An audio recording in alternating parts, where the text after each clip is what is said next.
Hello everyone, my name is Vidhan and today I am back with another video.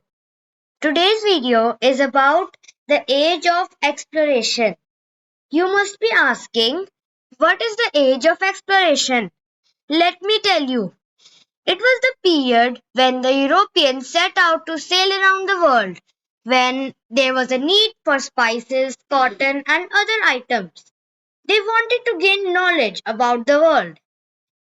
So, let's begin with this topic and learn about the brave European explorers. First, let me introduce this topic to you. Europe is the eastern continent of Eurasia. Actually, Europe and Asia are two different continents. Their combined continent is called Eurasia. And during the 15th and 16th centuries, the continent had a need for spices and cotton. So some explorers decided to explore the world in search of spices, cotton, new trading routes, and knowledge about the unfamiliar land.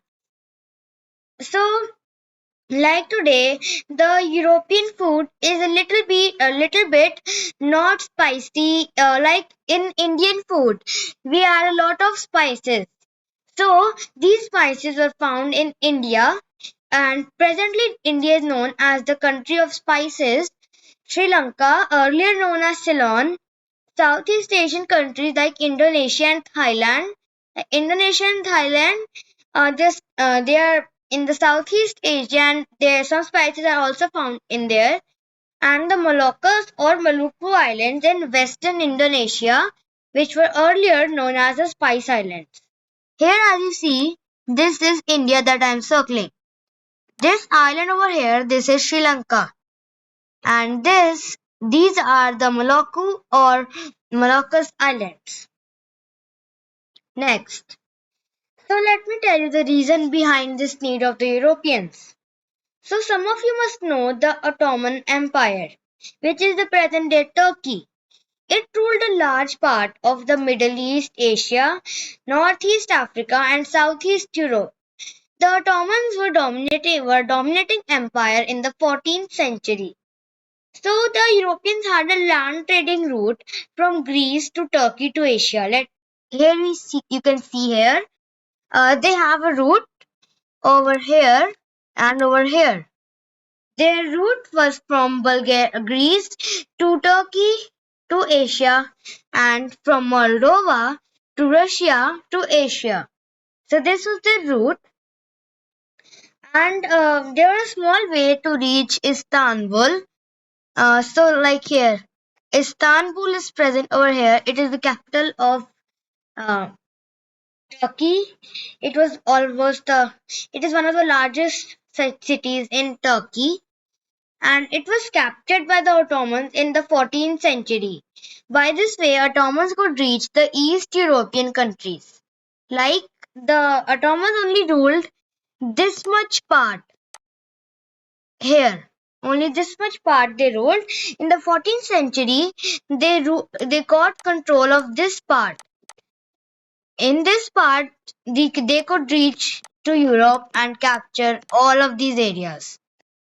And taking over the European trading routes. So whereas the blockade the passage to Asia, they had no trade routes. So they used other applicable ways, which included the sea.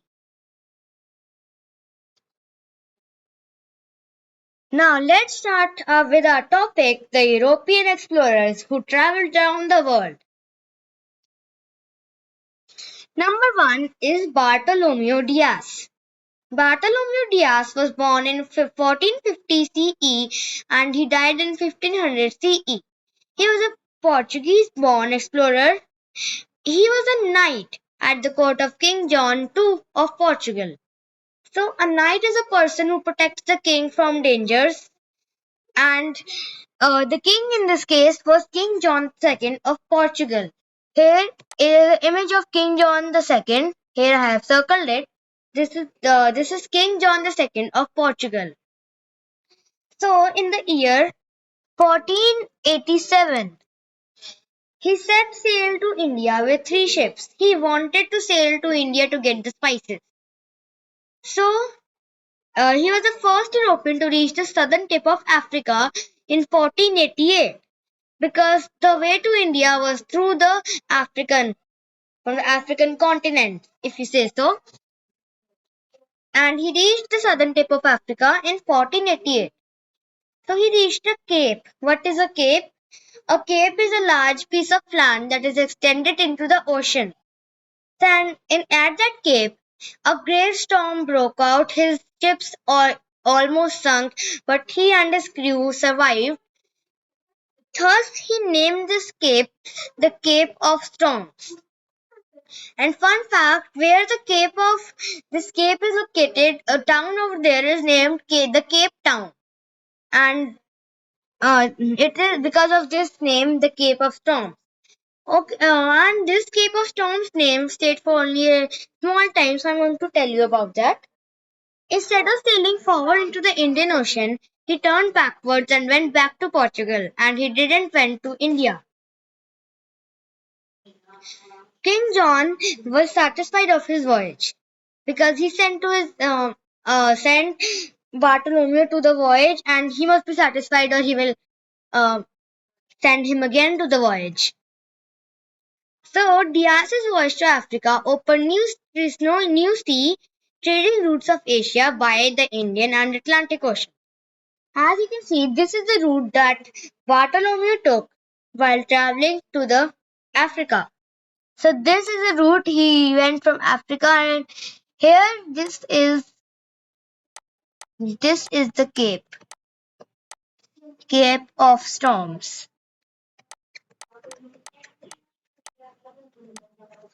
As you see, this place is the Cape of Storms, and Bartholomew could go further, but he did not because of the dangerous passageways that this area had. That's why he did not went further. So this meant that the Europeans could trade with Asian countries without having to go through the Mediterranean Sea. This is the Mediterranean Sea and the Middle East Asia. Later, King John renamed the Cape of Storms, this Cape of Storms, to the Cape of Good Hope. He named it to the Cape of Good Hope. Why? Because it opened new sea routes to Asia that helped in trading. So Diaz started his second voyage in 1500 CE when he joined Pedro Alvares Cabral. He was also a Portuguese explorer. He joined him, but a violent storm broke out at the Cape of Good Hope. A violent storm broke out here, and the ship sunk, and he and his crew died. He never reached India, but made his name in one of the greatest explorers of the time. Next, and here you can see this is Diaz's fleet. There was one more ship, or these are the two ships that Diaz mainly used. This one is Sao Pantaleão, and this one is Sao Cristóvão. Let's move on to the second explorer. This is Ferdinand Magellan. Ferdinand Magellan was born in 1480 and died in 1521. He was a Portuguese explorer and navigator. Navigator is a person who plans the directions of a ship. On behalf of Spain, he set sail with his fleet of 5 ships in 1519. With 5 ships, he set sail in 1519 CE. He began sailing westward into the Atlantic Ocean. Let me show you on a map. This. He started from here. He started going westward into the Atlantic Ocean over here, and then passed into the Pacific Ocean in 1520. As you see, here is the Pacific Ocean, and he passed in here in 1520 through a strait that is now named after him. This is the strait over here. It is named the Strait of Magellan. And it is named after him if you say Strait of Magellan. So as you see, this is the Strait of Magellan. And he then passed into the Pacific Ocean in 1520. Then when he reached the Philippines, he fought in the Battle of Mactan. It was a historical battle with the natives of Philippines, and he was killed by the natives over there. After his death, his crew continued with 3 ships. So here the Philippines are over here, and here he was killed on April 27th, 1521 in the Battle of Mactan. Then his crew reached the Maluku Islands and traded for huge quantities of cloves. So here are the Maluku Islands, and they bought cloves from here. After this, Magellan's deputy, means his partner, Juan Sebastian Elcano, but we will pronounce it as Juan Sebastian Elcano because we pronounce it like this in Spanish. He led the crew with only 2 ships, including the Victoria, on which he was aboard. Only two ships Only 2 ships continued his journey back to Portugal. 2 ships were destroyed at the Philippines and 1 ship was destroyed at the Molucas Islands. And this is Magellan's largest ship, the Victoria. Elcano reached back to Portugal over here back in 1521. This was the world's first circumnavigation.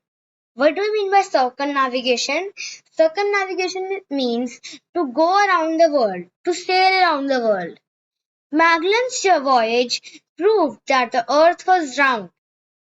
See, that first there was a belief that earth was flat like a carpet. They thought like this. But after Magellan's journey, it was proved that the earth was round. And he gave an ideal distribution of land and water on its surface. Here's all the lands over here, and all the ocean is over here. So he gave an idea of the distribution of it. Ferdinand Magellan fulfilled his goal and made his name in the list. Next we have the historical Christopher Columbus. Most of you must know him. Christopher Columbus was born in 1451 and he died in 1506. He was an Italian explorer and navigator. He wanted to find a new sea trading route to Asia.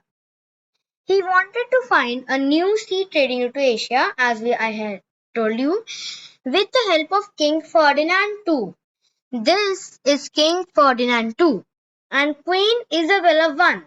This is Queen Isabella I of Aragon. So King Ferdinand II was of Aragon and Queen Isabella I was of Castile, and they were married, so they were both given the title of Aragon. So he set sail with 3 ships westward in 1492 from Castile, Spain. He sailed westward in the North Atlantic Ocean. After 3 weeks of wait, he spotted some islands and assumed them to be the outlying islands of Asia. He named the people over there, the native people over there, Indios. Why did he name them Indios? Because he thought that he was in India. He only thought that he was in India, so he named them Indios. Indios meaning is Indian.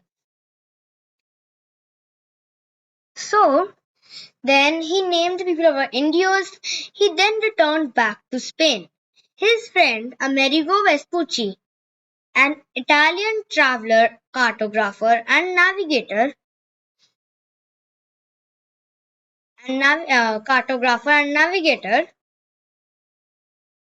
distinguished the islands to be the Caribbean islands of America. So what did he do? He came from here, as he took this route and reached in these islands. He thought them to be the Indian slash Asian islands.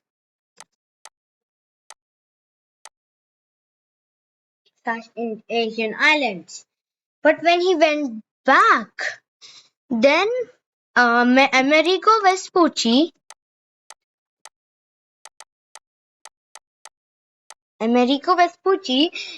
distinguished the islands to be the Caribbean islands of America. Then Columbus made three more voyages to America. In 1493, he took this green-colored route and then went back. The 1498, he took this route and then back. And in 1502, he took this orange route and went back.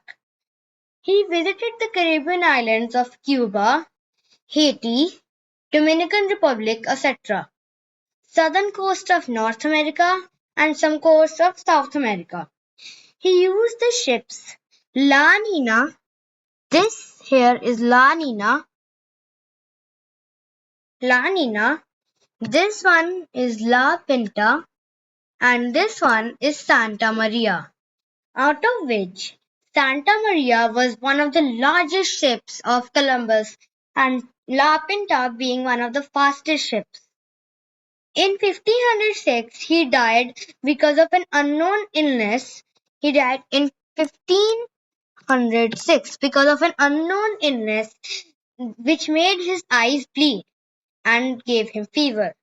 Columbus never reached Asia but got the credit of discovering the New World. Got credit of discovering the New World, which were the Americas. The Americas were named after Amerigo Vespucci. Next, we have Vasco da Gama. So, most of you must know who are Indian, must know who is Vasco da Gama. Vasco da Gama was born in 1460 and he died in 1524. He was a Portuguese navigator. He was the first European to sail directly from Europe to India.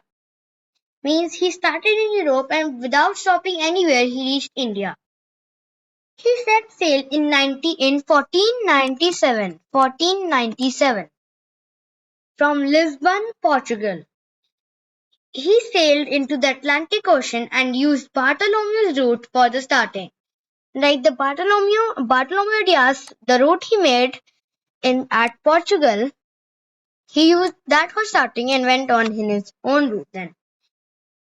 Then he passed into the Indian Ocean by the Cape of Good Hope, which allowed him to easily reach India, bypassing the sea routes of the Middle East.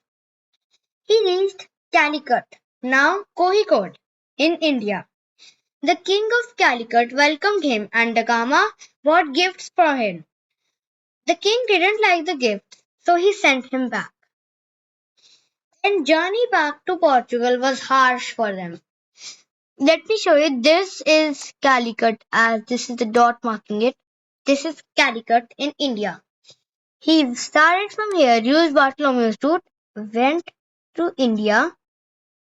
Then going back. The area was very disputed. He had to take many turns like these triangles. He had to stop many times in certain areas of Africa. He took a longer sea route and then returned back to Lisbon. He made he finally reached to Portugal in 1499. He made two more voyages to India in 1502 and 1524. He also visited the kingdom of Cananor. This is the kingdom of Cananor. The king of Cananor, he visited him. He visited the king of Cananor. He died in 1524. At Cochin, now Kochi in India. This is Cochin. And fun fact, Cochin is a big ship industry if I say so. His journey opened new sea routes to India by the Cape of Good Hope, bypassing the dangerous routes of the Middle East.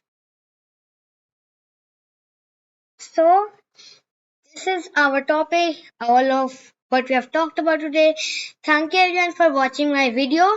If you like my video, make sure to subscribe, like, and share my video. I will be coming up with more videos like this in the future. So hope you liked it. Bye everyone.